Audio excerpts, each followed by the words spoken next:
All right. So with that being said, man, you go ahead and get that thing popping, man. You start with your number 10. You go 9 and then 8, and then I'll give you mine, and then we'll chop it up a little bit. Plur.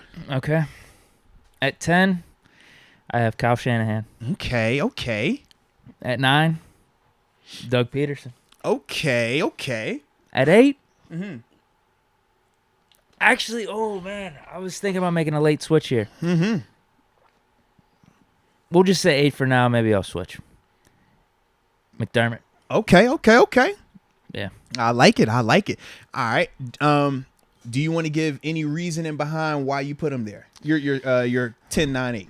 All right. So at this point, you got to think about who you left off. Okay.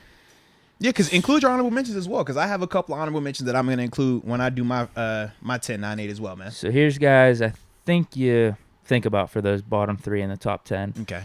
Frank Reich, Zach Taylor, Frank, yeah. Kevin Stefanski. Fair enough. So why I had those 3, let's just say McDermott, Peterson, and Shanahan over those other ones. Peterson, he's got the Super Bowl. Okay. And I think he's been a fine coach. It was just weird how the ending. One bad season with the Eagles. Yeah. And I think that bad season was a little bit more due to Carson Wentz just self-destructing than Doug Peterson. Yeah. That season could have easily probably been a 500 year or maybe a 7-9 year if they just would have had Jalen Hurts from the start. I would agree. Carson Wentz threw them out of a lot of games. Yeah. So that's why I have Peterson over those 3, because with Stefanski, man, I'm trying to talk as like all 3 of them together as one. Basically, with Stefanski, really good thing for him to turn the Browns organization around like he did. I would agree. Yeah. No other coach has really done that. Nah. And he's like consistently had them relevant now. It's only been 2 years, but what, 10-6 or something the first year, and then What a 8-8 playoff last win. year, Yeah. or not 8-8? What were they? 7-9 last year, something like that. And I think them being 7-9 was more due to Baker than Stefanski. Yeah. And then Zach Taylor, I just need to see more. You made it to a Super Bowl last year with the Bengals, but still at the same time, it's not like you had a 13-3 type of season. 10-7, had a really nice run in the playoffs. You give credit there. Turned the Bengals organization around, it seems. I just need to see more. And then Frank Reich, I think the problem with him is we just don't have the results. I feel like he is a good coach. They have good rosters, but quarterback's been inhibiting the Colts over these last 3 or 4 years. We'll see what that looks like this year, though, right, with Matt Ryan? True. I do feel like Matt Ryan isn't exactly where the Colts want to be quarterback-wise. I would agree Andrew with Luck that as screwed well.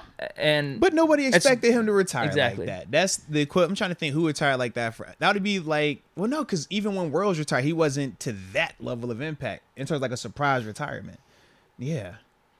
Oh, no, Andrew Luck for sure. That's what I'm saying. Like, yeah. Kuechly retired a little early, but still, he's a linebacker. Still, Quarterbacks usually last longer. You're not expecting that. And Luke was dealing with the concussions. So it was already starting to look, all right, what's going on here?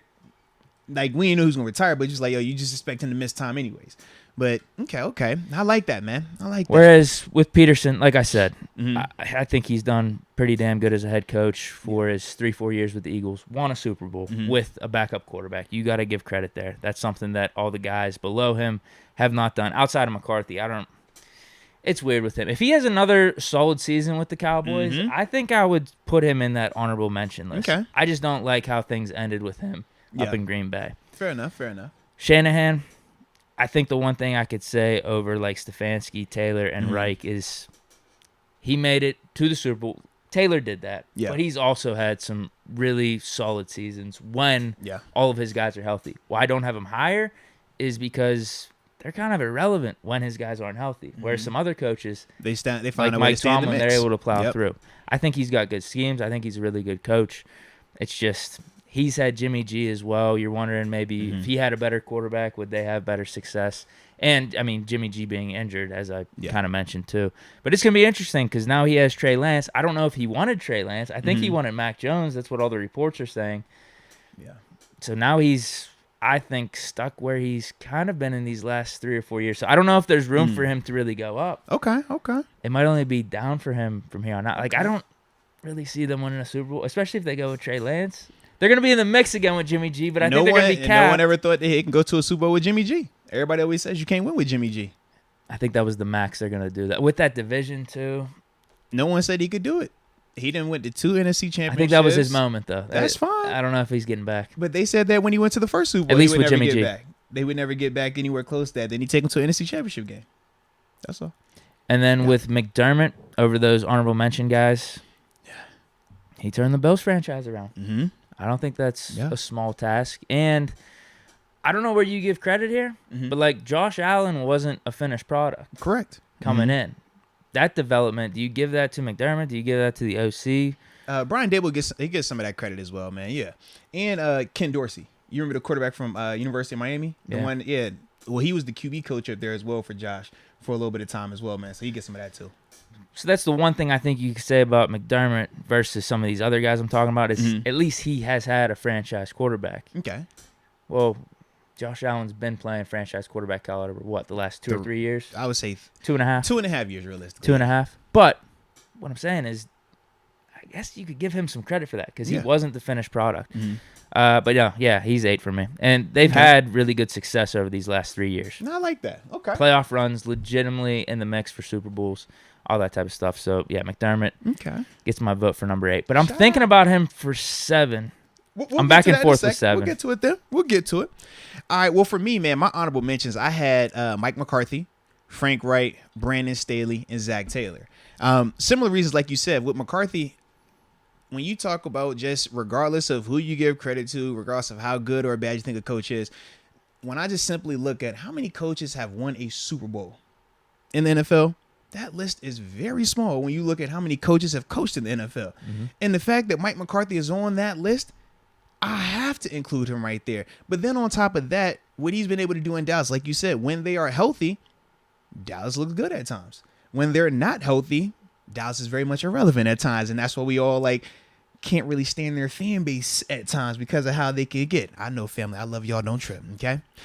But that's why I have Mike McCarthy up there. Frank Wright, everything you said, I agree with, man. I don't really have a lot to add to that. Brandon Staley, I like what he did out there in LA, but I need to see more of it. It was a small sample size. And he made some blunders, too. I would agree, but part of that is being aggressive. And he's a rookie head coach last year. But at the same time, for me, I don't fault aggression.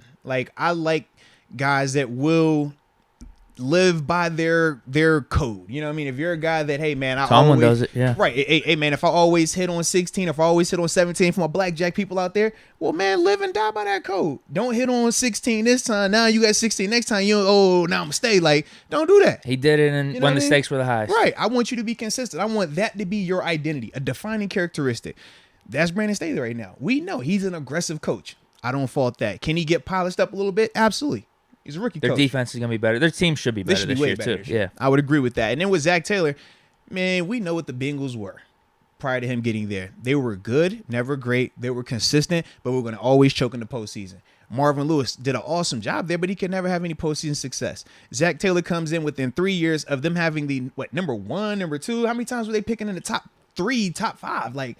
This is nuts. You know what I mean? They had the year they drafted Burrow, they were terrible. Right. So you think about that. And then within, 3 years of him taking that job, he takes them to a Super Bowl. That's not a small feat right there.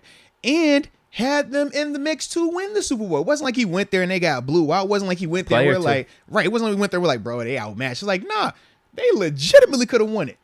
Yeah, they played good defense against Stafford and that Rams offense. Yeah, they legitimately could have won it. It took you have Stafford, Cooper Kupp going crazy at the end, Aaron Donald sealing the deal. That's what it was. So to me, I'm like, man, I had to have him as an honorable mention. But for me, at number 10, I go with Matt LaFleur here. LaFleur was in my honorable mentions too. I just didn't write him down. I don't know why, but he's in that Shanahan category with me. I just wonder if Shanahan had Rodgers, what would it look like? So for me, it's like, man, when we hear the hard stances on Aaron Rodgers, it's either you love him, you think he's the greatest quarterback ever, or you think he's overrated. Okay, that's fine. But either way, Matt LaFleur has been a consistent piece because when Mike McCarthy was there, we saw the tension. We saw how, man, we don't know what this is going to look like. LaFleur walked into a situation where Aaron Rodgers didn't even like him, didn't even want him. And now here we are, 2-3 years later now, how many NFC championship game appearances, how many division appearances, he's constantly keeping them in the mix. Regardless of, he has Aaron Rodgers, you still have to have a team. You still have to be able to win. And it's not like we haven't seen Aaron Rodgers struggle, because he definitely has struggled at times. But Matt LaFleur, he keeps that team relevant. He keeps them in that mix as well, man. The problem is I need to see him have that big moment. He hasn't went to the confetti in the game just postseason. yet. That's why he's at 10. Because when you think about his winning percentage, what, 72% winning percentage, if I remember correctly, 3 times now movement in the postseason. To me, when you're talking about that in a vacuum, you're like, if that's your first 3 years, yo, you should be way higher up on this list. But because of the expectations postseason wise and him not living up to it, that's why he is at 10. And it's a combination of him not living up to it and Aaron Rodgers. But to me, I put them both in there together. So that's why I have him at 10. At number 9, I got Mike Vrabel here, man. I'm a fan of Mike Vrabel, man. I like what he's done in Tennessee. You think about how Tennessee was prior to him getting there and now how consistent they are. They were very up and down before he got there. Some years they look great. Other years you're like, bro, y'all about to be picking top 2. And y'all not number 2. Like, that was the situation. But since he's gotten there, they have an identity. They're super physical, and they're going to play defense. They're going to run the ball. You talk about him getting the best out of a player. Yeah. What was Ryan Tannehill prior to him joining the Tennessee Titans? A backup at that point in his career. Mm-hmm.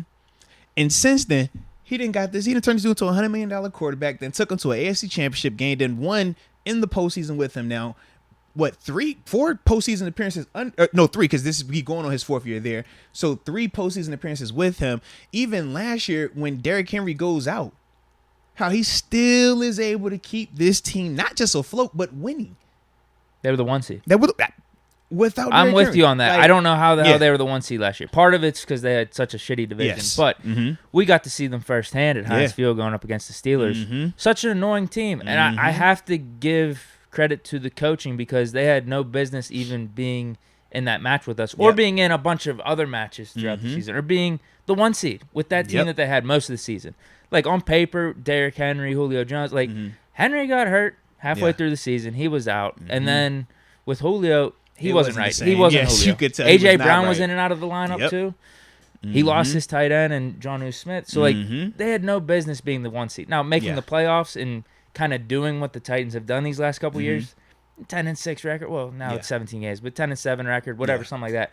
That was more, I think, along the lines of what Tennessee should have been last year. But the 1 seed, that was wild. Yeah. So that's why for me, man, I got Mike Vrabel at 9. And I still think Tannehill's limited. I would agree with you on that. But there's credit to Vrabel bringing up Tannehill, but I also think that's even more credit to Vrabel in dealing with Tannehill because he's still limited. Absolutely. So that's why I got Vrabel up at 9. I'm like, he could be higher. I got him at 7. I'll just say, because we're talking about him, I got him at 7. Man. Bro, you don't be listening, man. I'm trying to get through mine. I only got 2 names, man. Let me get my loud one in here real I know, quick, but man. since we were talking about Vrabel, I just want to let you know. Man. I think highly of Vrabel, too. This guy over here. Sheesh. But at number 8, though. See, I could have done what you just did right there. But at number 8, I have Sean McDermott. Okay. See, I could have been like, I got him on there with you. Look. We have the same one. You see, we have them both at 8. You know what I'm saying? There we go, like that. But yeah, man, I got McDermott at 8 because as a former Buffalo Bill, man, I know what Buffalo was prior to him getting there, prior to Rex Ryan getting there, prior to Doug Marrone getting there. Shoot, when Chan Gailey got there. Know how that thing turned around. Know what those building blocks started to look like. But to me, Sean McDermott was the one that took it from here to putting it with an expectation. Now, when we talk about this Bills team, it's an expectation that they should be in the AFC Championship game or in the Super Bowl. If not, it's a failure of a season. It's a waste of a season. It's a step back. Some people view last year's Bills performance as, oh, man, y'all went to the AFC Championship the year before. Now, granted, you went into Kansas City and we know how it ended, but y'all didn't make it back there. We know what the expectations are. To me, the fact that that's the expectation right now in Buffalo, that's a huge, huge testament to them because I know what it was when I was there. And to me, that's crazy. But then what you talked about in terms of him being one of the focal people in terms of believing in Josh Allen, helping him develop into where he is now, that's a part of that. But you have to believe that. You have to see it and say, you know what, we could customize certain things for you. We can do certain things offensively for you to highlight that. And to me, that stands out. That's huge, man. So that's why I have him at number 8. But the thing that's holding me back from having him higher, because you know how you love the Bills. You know what I'm saying? I like the Bills just because you love them. All right. The reason I don't have him higher, though, because I need 13 seconds. I need this. We knew it was going to be a 13 here somewhere. All right. I just need him to get to that confetti game. He got to get to one. He got to play in the Super Bowl. I need to see him in one. Okay. If he's in one, if he wins one, I think that jumps him up this list a lot higher, man. But right now, that's the only thing that's holding him back right now. So that's why I got him at 8. more credit to McDermott taking over the AFC East. Yeah. I was gonna say AFC South for a second, but Yeah, AFC East. Yeah.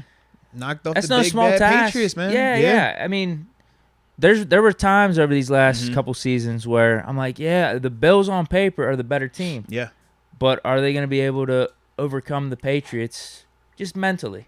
Patriots have had their number for the last 20 years, and they've been able to do it. And they did it in emphatic fashion last year in the playoffs. But they did it, is it 2 years in a row they won the AFC East? Yeah, so you got to give credit to McDermott for that. Yeah. Taking on Belichick head-to-head, even though he did have the better roster, but still, we know what type of football mind Bill Belichick is. It's no small feat there. No, I definitely would agree with that, man. Alrighty. So now for your 765, we know you're 7. I know you're 7. You're high on Vrabel. I might move Vrabel around a little bit. Actually. Oh Lord, here he No, goes. Vrabel's at 7. I have Pete Carroll at 6. Ooh, okay. John Harbaugh at 5. Wow, I knew you were a Ravens lover. Unreal. Anywho, so Vrabel, we said a ton of stuff with him already. Yes. I don't think there's anything more to add. I just don't think the Titans should be in the positions that they've been in these last 2 or 3 years. They find a way every single time. Why? I don't know, but they find a way. Yeah. Pete Carroll, bro, I know a lot of people are down on him, especially with last year. Still went 7-9, and Russell Wilson was out for probably half the season. Thank you. You know? That's his first losing season in 9 years. Yeah. And those losing seasons before that, I think were both 7-9, and one of those they made the playoffs and upset the Saints in the first round. So for that type of consistency, can we just give the man credit? He's been to 2 Super Bowls, won a Super Bowl, and if they end up getting Baker Mayfield, I wouldn't be surprised if they somehow get to 7-9 or what would it be, 7-10 again this year? Yeah. 8-8. I'm so fucked up with these listen, if they get Baker, records and stuff right now. I'm trying to figure it out. They'll win 10 games.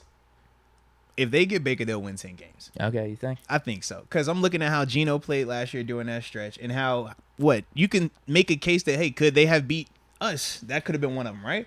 I just think, is there 2 to 3 of them games where it's we watched Geno and we're like, man, some of it was on Geno, some of it wasn't on Geno. But you just ask, man, if it was a better quarterback there with those moments that played out differently. And I remember the Rams game for sure. Our game. Yeah. Is one I feel of like them. it's another game in there somewhere in that mix during the Geno time where it was they could win this game if this quarterback could make a play or if he was just slightly better. And to me, Baker is definitely a better quarterback than Geno Smith. 619 winning percentage with Seattle. Yeah. So yeah, dude. He's won. That's something that some of the other guys can't say below him on the list. And he's been pretty damn good. Yep. In recent history as well. So why not have him at 5? Like I said, I know a lot of people are down on him, but I think that's just really all based off last year. And a lot of people being pro Russell Wilson. There's some type of weird divide going on. It's either you're pro Russell Wilson. It's the same divide in Pittsburgh. Or pro Pete Carroll. People that are, hey, man, Coach Tomlin is one because he's had Ben, or the people that are like, all right, man, nah, man, it's Ben, or it's Coach T. It can never be both. That's how they think about it. They do the same with Belichick and Brady. Oh, you either won because it was Brady or you won because it was Belichick. They never say, oh, it's both. Mike McCarthy, you only won because it was Rodgers. You ain't won because it was you. But then you got Mike McCarthy, he can still get it done. He's a good coach. It's just one of them things. When you have a quarterback, bro, they always going to try to divide. Oh, it was this guy. They still doing that with Aaron Rodgers and Matt LaFleur right now. Really? That's what they do, bro. You know that's what I don't feel like that bro. was as much of a conversation here, though. People do think that way. Yeah. But I think it was way more with the Patriots, Belichick and Brady, because Brady actually left. Yeah. And there was always talks of, dissension between the two. You don't hear as much about the Ben Tomlin dynamic. With Russ and Carroll, you heard the whole let Russ cook. I want more of the offense. But that was at and the then end, Russ ended up was leaving because he wasn't that happy. But that was at the end. Yeah. But that's been a conversation, though, bro. What? Yeah. In terms of just that, who gets more credit? Who's between more important? Russ and Carroll? Yeah, absolutely. Yeah, I don't think it needs to be that way, though. I think Carroll's a good coach, and I think Russ is a good quarterback. I would agree with you. It's pretty much that simple to me. But I feel like that about all these people when they, it's more quarterback than coach. I'm like, man, I think both of them could be good. I think both of them can help you win, which we've seen, man. But I like your list right there, man. All right, so I'm at 7-6. And Harbaugh's my last one. Ravens put out some that's your 5 or whatever? Yeah, okay. Ravens will put out some dumpster fire teams and somehow they'll be good, competitive. We know how it is with Harbaugh, and he's won a Super Bowl. Yeah. How he's been able to tailor the offense around Lamar Jackson over these last 3 or 4 years, I think that's also a good testament to Harbaugh and how good he is as a coach. Yep. Even being relevant last year with, losing your top 2 cornerbacks. No, they didn't lose Humphrey. What are you talking about? No, he tore his pec in our game. Remember when he was tackling somebody in our game, he tore his pec then. How early was that? That was... We played them. When did we play? I know they lost Peters before the season, but they lost probably Humphrey 3 or 4 Humphrey was key definitely guys. Game, Humphrey was definitely our game. They lost 3 or 4 key guys before the season even started. All their running backs. Lost Lamar Jackson middle of the season for an extended period of time. Won some games with Huntley. The O-line was took Packers toe-to-toe. at times, Yeah, so we know what Harbaugh is. I mean, I don't know if there's much more explanation needed there. I think he's a top 5 to 6 coach. If you want to argue between him and Carroll, fine, but I think he's at least in the top 6. No, I could dig it. So for me, man, at number 7, I have Kyle Shanahan here. The fact that, let's see now, he's coached in 2 Super Bowls. Obviously, one as an OC, one as a head coach. I know people will say, well, he's lost both. He's had leads in both and choked them away or whatever. But the simple fact that he's found a way to have leads in these Super Bowls, I think matters a lot. I think of how Matt Ryan performed under him while he was down there. Matt Ryan had an MVP. Matt Ryan was killing folk down there in Atlanta while Shanahan was there. We talk about the Jimmy G. Is he good? Is he not good? A lot of people don't think he's good. I think he's all right. I don't think he's a great player, but I think he's a good player. But the fact is, he's taken a Jimmy G-led team to a Super Bowl and an NFC Championship game. Yeah. Like, beat a Green Bay Packers Aaron Rodgers team on the road in the 2 division. times. Well, the other one was at home. Right. But it's like, if we're not going to say Jimmy G is on that tier of quarterback, which none of us think he is, well, then I think the architect, the head guy pulling the strings, has to get that type of credit. And to me, Kyle Shanahan, he's always in the mix with that Niners team as well, unless Jimmy G isn't out there. That's been the one constant. So we're going to see. We're going to see. But that's the one for me, man. I'm like, I need to see you win one now. If you win one, that changes a lot for me. But in terms of could he move up this list, I agree. It's hard right now for him because with Jimmy G coming back from a shoulder surgery, disgruntled because of how you're handling whatever it is out there, or you're rolling with Trey Lance.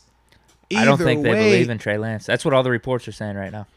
Either way, I just think that that's going to be a tough thing to do coming out of, that division. Not even just the division, but just in the sense of like, are those quarterbacks going to be enough to actually win you one? Because we've seen you get there, but can you actually win one?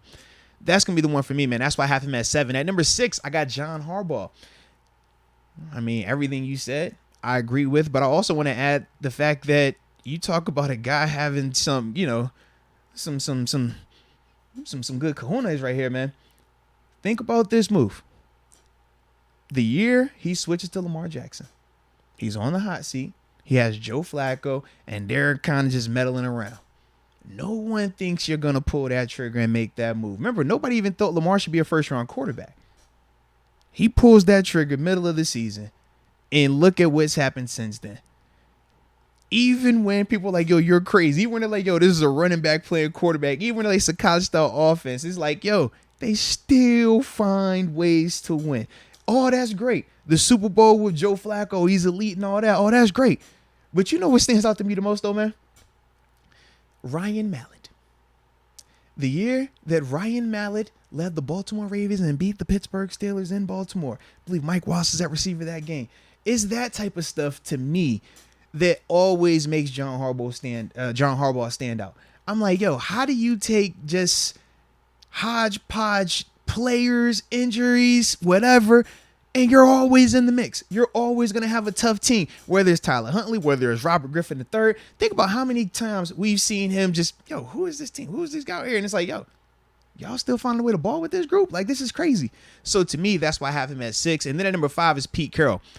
I mean, dude, it's Pete Carroll. He's one of them coaches that I personally would have loved to have played for me. He just looks like a fun coach. He looks like a guy that is still very tough on his players, but at the same time, he knows how to unwind them. He knows how to let them be themselves.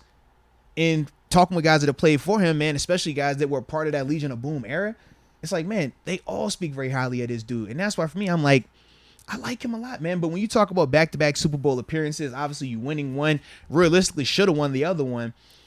That's big time to me, man. And he's still doing it, man. As old as he is, even though people think he's young, he is actually very, very old. But he's still getting it done, man. And like you said, to go 7 and 9? Was that what? 7 and 10. I'm getting so botched up with these records as we're going through. But this. Either way, we know what Geno Smith looked like. Alex Collins, like that's the type of situation that they were dealing with over there, and you still finding ways to get it done out there, man. So that's why I got to tip my cap and get Pete Carroll as number 5 right here, man. So yeah, just top 4 now. Yeah, let's go ahead and knock it out because it's 56. And we're going to hit up TG in a second. Okay. Yeah. All right. I'm between 3 and 4, but I think I'm just going to stick with what I got on the paper here. All right. I got Tomlin at 4. Okay. Reed at 3. Okay. Belichick at 2. Okay. The torch has been passed. Sean McVay 1. All right. Elaborate. All right. With Tomlin, this is no slight to him. Mm-hmm. Obviously, I think very highly of Tomlin. 643 win percentage, never a losing season. Won a division in 2020. Like I'm gonna use a little bit of both, where he has a Super Bowl, been to 2 Super Bowls. There's that. That's more in the past. That's over a decade old right now. Yeah. But at the same time, over the last 3 seasons, like I said, won the division in 2020. As much as people want to shit on that season, we went 12 and 4. I would agree. It was a tough exit in the playoffs, for sure. But then you go back to 2019, going 8-8 with the quarterback carousel of Duck and Mason. Nothing to sneeze at there. I think that's a good mark for Tomlin. Yeah. To even get back in the mix for the playoff hunt, too, because we started that season, 1 and 3 or like 0 and 4? Yeah, we were 2 games over 500, though, after that Cardinals game. We were down bad. Late in the year, yeah. And to coach a team up to have that type of fight and still believe, credit to Tomlin. And then last year to go 9-7-1 with our obviously, it was a dysfunctional, broken team. Yeah. It was. We were below average in offense per the stats, really bad in rush defense, the worst in the league, in fact, and just overall an average to below average defense. Still went 9-7-1 somehow. It's not a coincidence. Tomlin's never had a losing season. The only reason I don't have him above Belichick, Reed, or McVay right now, he could easily actually probably move into the top 2 if we have a really good season here. Deep playoff run, maybe even make the Super Bowl. It's just the recent playoff success. Yeah. That's why I'm going to give the nod to Reed. But I agree with TG. This is why I go back and forth with 3. Okay. If Reed had Duck, I don't know if it's the same. Yeah. But at the same time, Reed, you know, what he's been doing with Mahomes. And he was having success even before Mahomes with Alex Smith down in Kansas City. So I'll have Reed at 3. Okay. And what he's done throughout his career kind of speaks for itself. Yeah. Eagles, all those NFC championships, making the Super Bowl. Then the recent stuff he's done with the Chiefs. Big shout out there. 2 Super Bowls in the last 3 years he's made? Yeah. How many AFC? Is it 4 in a row? 4 in a row 4 now. AFC championships in a row. He does have a Super Bowl. Like, if he didn't have a Super Bowl, I'd have to knock him down. But finally got over the hump there. Belichick. It's Belichick. Yeah. So I'm going to have him up there. He's slipping a little bit right now. Okay. Over these last 2 seasons. Okay. If he has another season like last year, I think he's got to keep slipping, because then you're starting to think it ain't the same without Brady. Okay. At the same time, dude has 6 rings and 1 as recent as back as 2019. So you still give your respects. Yeah. We know what Belichick is. McVay, though, I mean, crazy impressive what he's done over these last 4 years he's been the coach. We talked about some of the guys in the honorable mentions and like lower on the list, like 7, 8, 9, 10, and turning around franchises, whether it's McDermott, Stefanski, Zach Taylor. McVay has done that with the Rams. They were 4 and 12 off the top of my head with Jeff Fisher before Sean McVay got there. They drafted Jared Goff, and they had a lot of the same pieces. They made some nice moves, because I was looking at this. They brought in like Brandon Cooks and like Sammy Watkins. Some of the receivers got better. At the end of the day, to go from 4 and 12 and then Jared Goff having some awesome seasons, going on Super Bowl runs with him, and then also having the wherewithal. I don't know if you want to give the GM credit for this, but I got to assume if they're trading for Stafford, this is McVay saying, I know what's going on here. Yeah. We got to make a move at quarterback, put all the chips on the table. And they've also done that at other positions too, getting Jalen Ramsey in there and countless other players like Odell Beckham.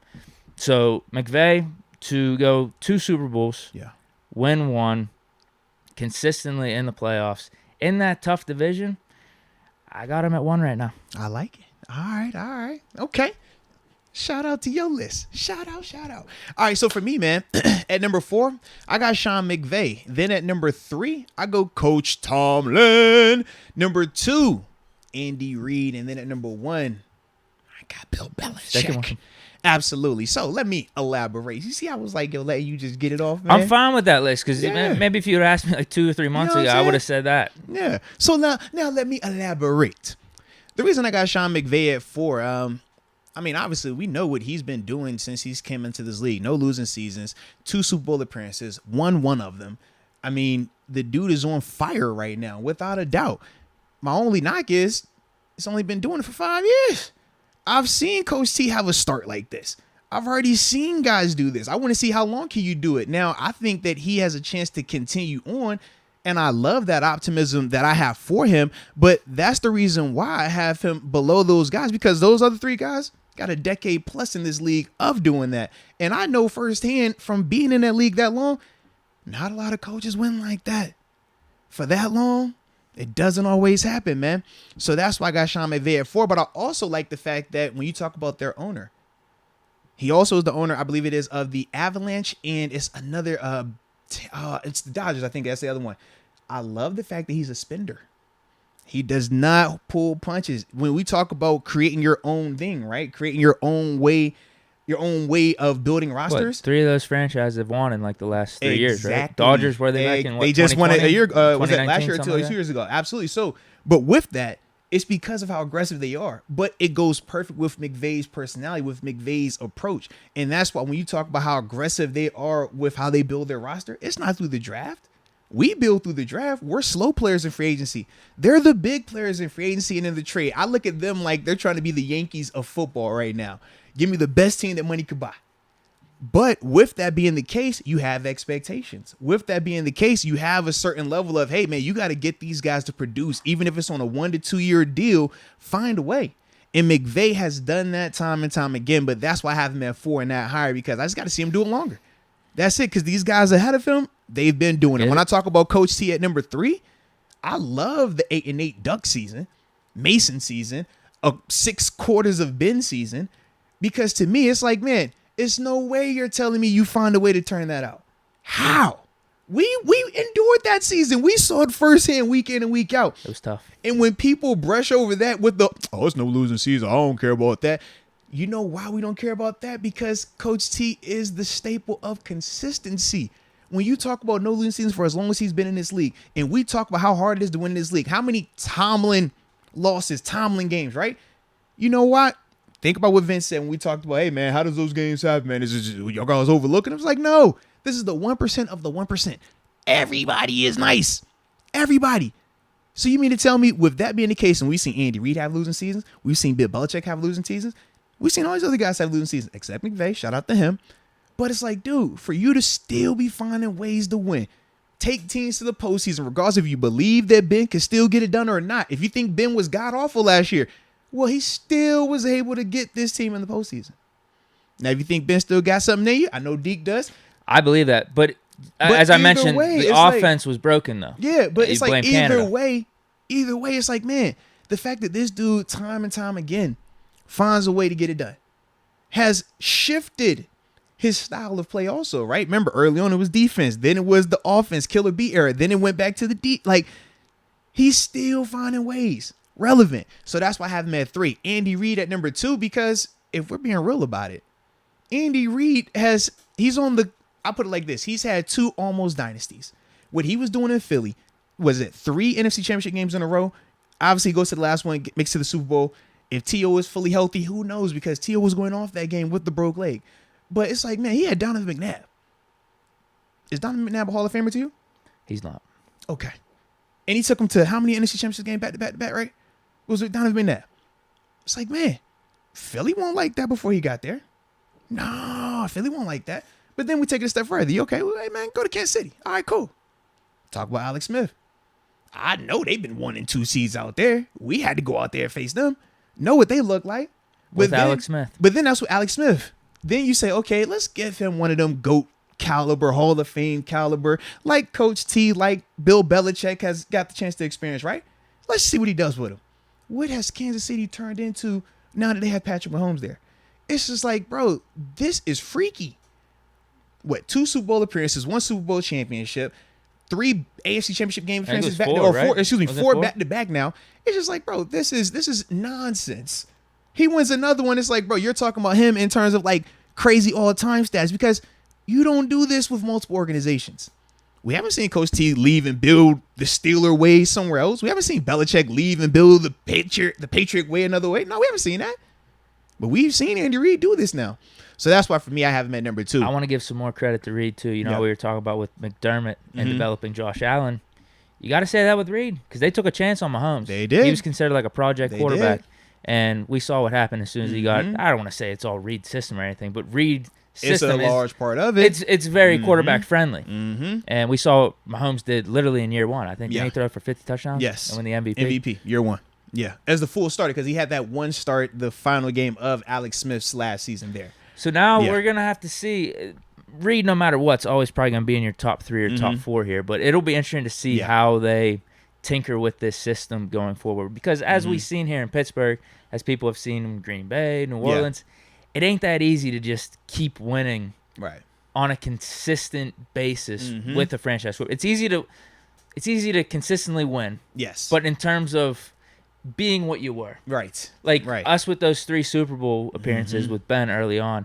Like we never got back to that. Right. Really. And it's different. Same with Breeze whenever they had that Saints season. Same with Rodgers. It's a difference. It's tough at times. So people are starting to, I can't say figure out the Chiefs, but you saw the offense last year. People were running those cover 2s and they had to change their offense a little bit. Make them slow play. Let's see what they do now, especially with them not having Tyreek Hill. Yeah. What's Mahomes and Reid going to do going forward? I'm sure they're going to be fine, but that's why it's not going to be as easy as it was. That's why I got him at 2. 3 or 4 years, especially with Mahomes' contract. Exactly. Now. Like it's going to change a lot, but that's what we got to see. But the fact that this is the part 2 of what he's already done in Philly, like that was already crazy watching that work. Now it's like, yo, you're creating a whole nother, like even if you don't win another game, like what you've already done in Kansas City. Yeah. Like, dude, that's nuts. So that's why it's like I can't have him lower than that. Like, even though I like Coach T more than Andy Reid. I never met Andy before, but he had one of my homies playing for him. I love that part, man. Shout out to you. Shout out to King Jordan, my JMU partner right there. But yeah, man, Andy Reid is always in that conversation for me. But at number 1, man, is Bill Belichick. I know you love to hate him or you hate to love him. It's one or the other. But to me, he's the Nick Saban of the NFL. Regardless of, okay, we're going to say, well, Spygate, this and that. All right, how many rings you want to take away? We're going to take away 2. We want to take away 3. Either way, he still is up there with more than any of the other guys. So however we want to slice it, to me, I don't put a lot of stock in that because as a player, I just feel like, man, you still got to go out there and execute. You still got to get the job done. But however you want to slice it, take away the asterisk ones. That's cool. You still can't take away the other ones. And that's my issue. It's like, man, we can talk about the whole Brady move, right? Oh, man, do you believe in Brady? Oh, who believed in who first? Who helped develop who? And all these other things. That's cool. He's forever in that conversation. But I'll take you a step further. You kind of was like downplaying them going to the postseason this last year. They did get waxed by Buffalo. Shout out to the Bills. But this is 2 years removed from the GOAT quarterback, as a lot of people refer. I know you don't, but a lot of people refer to Brady as the GOAT quarterback, right? So 2 years removed from him, they take Mac Jones, who none of us think is this world beater, future all-pro caliber quarterback, and he got them back to a playoff game within 2 years of Brady being gone. 2. I don't think that's a small feat. I personally don't. In today's NFL, passing league, we know how teams want to run it up. We know what the AFC looks like. He takes a Mac Jones-led team. They won a game with Mac Jones throwing the ball 4 times. That's just crazy to me. So that's why for me, I'm like, I got him at number 1. Now, if he starts to keep going, like if they don't get back to the postseason and get out of the wild card, if they don't win another AFC East anytime soon, well, now we're talking different. But for it to be 2 years removed, like if we're 2 years removed from Ben and we're like, yeah, we went back to the postseason, I don't think we're tripping. But if we're 2 years removed from Ben and we're like, bro, we still trying to figure out, okay, is it Trubisky? Is it Kenny Pickett? Is it Mason Rudolph? Is it Chris Oladuka? Who is it? that could be an issue. But that's what we're going to see, how we respond to that. Because he's already had to do it. That's all. So that's why it's like, man, I can't fault him for that when we know what Mac Jones is. Mac Jones ain't it. I get what you're saying. He's not it, bro. I get what you're saying. But as weird as it sounds, I think that team underperformed. And think about but in why the middle of the season. But We why didn't. is the expectation that though? Huh? Why was that the expectation that they underperformed? It wasn't because of the quarterback. Who was it because of? Well, he was Belichick. playing good. But it was because of And how the Belichick defense had was the playing team good. going, right? Yeah. That's why. That's all I'm saying. My thing with Belichick, this is going to be weird Mm-hmm. because I'm just wondering how much him as a GM is going to hinder him as a coach Fair. going forward. That's the Because part we're going to see. Getting rid of JCJ, I don't like where are they better at in any of these spots But coming how into the many season times- outside of Mac Jones probably just Now, developing. now, granted, Brady is the outlier in this conversation because he was the constant. But that is not against the Belichick MO. He traded Chandler Jones away when Chandler Jones was the sack king at a time. He traded Jamie Collins away when Jamie Collins was arguably one of the best linebackers in the league. He does this time in and time again. He will be like, you know what? I don't need to pay you. Go. It's cool. And they figure it out. Now, granted, like I said, Brady has been a staple for the longest time. But this is what we're going to find out right now. Because that approach has always been crazy to me. I'm like, yo, we're supposed to pay your good players, right? He gets rid of them. Yo, we'll figure it out. So that's the part for me that I need to see. But yeah, it's all Mac Jones, really. He's been really consistent with that approach of not paying those guys. Like, he's fine with it. Yeah, and that's my thing. It's like, okay, you're doing that now. You don't have Brady. Yeah, that's the part. It was like, yo, he's the Let's outlier. see. We're going to see, man. We're definitely How going to much see. is Mac Jones going to develop? Yeah, That's the question. we're definitely going to see, man. I think Mac Jones is good. So, I mean, I wouldn't be surprised if they're back in the playoff mix. I just don't know, man. Like, are they going to hit those basically, I was going to say Brady heights. That basically just means them winning a Super Bowl. Bowl, yeah. It's basically it. Could Or would Belichick it be win without multiple Brady? ones? Does he just need to win one, or does he need to win multiples? He's getting old. I think Just one? I think he's Just got to get get one. Especially since Brady got one the first year away. I think That's crazy. I think Belichick's got like 3, 4, 5 years left. Who he's just retires getting first? old, Who man. retires first, Belichick or Pete Carroll? Oh wow. Mm-hmm. I could see it going either way. Yeah, because remember, Pete is a couple months older, right? If I think I have that correct, Pete should be like a couple months older. Wow, I could see it going either way. Now, if Belichick's healthy, he could do some. Like what? How long did like Bobby Bowden and like Paterno coach? Bobby coached for a minute. Paterno was up in the They were in the skybox 80s, right? doing it. Yeah, he was. If up top. Belichick's healthy, I could see him just still doing it because I think he really loves football. Yeah. You know what I mean? Carroll, I could see this. He's energetic and stuff. I don't know if he's the football savant that Belichick is, but I could see him just continuing to do it as something to do to keep his energy. He's just one of those guys. Yeah. Like I don't know if golf will get it done for him. Or that'd be hard. Doing tennis. Yeah. I feel like he's like a highly competitive, I feel just like energetic guy. he's like Brady. They they ain't just sitting around. They ain't gonna just, oh man, I'm done. Let me just wither away. Like, nah, they need to be in that thing and they need to feel it. Well, for Belichick, I think especially with Brady getting his, He's he's gonna want one. He has to get one, bro. He's gonna want one. Yeah. But no, I mean, we both had the top 4 just in different spots. And I'm telling you, if you would have asked me like 2 or 3 months ago, or maybe even just a month ago, I probably would have had Belichick one. I'm just really impressed with what McVay's done over these last 4 or 5 years. Bro, McVay is on fire. McVay, man, like I said, if McVay has just done it longer, or if he had 1, 2 already, it's a different conversation. But to me, it's just like, man, he's right there on the heels of it. But I can't, like those Coach T, Andy Reid, and Bill Belichick, bro, like, I just can't go, like, it's hard. I think those are the solid 4. Yeah. Like if Tomlin makes a little deep playoff run or something here, I might bump him up over Reid. Yeah. If we're doing this list next year, maybe even bump him up over Belichick if Belichick has another, like 6-10 type of season, or they make the playoffs and get trounced again. Yeah. Meanwhile, we're going on a run with either Trubisky or Pickett.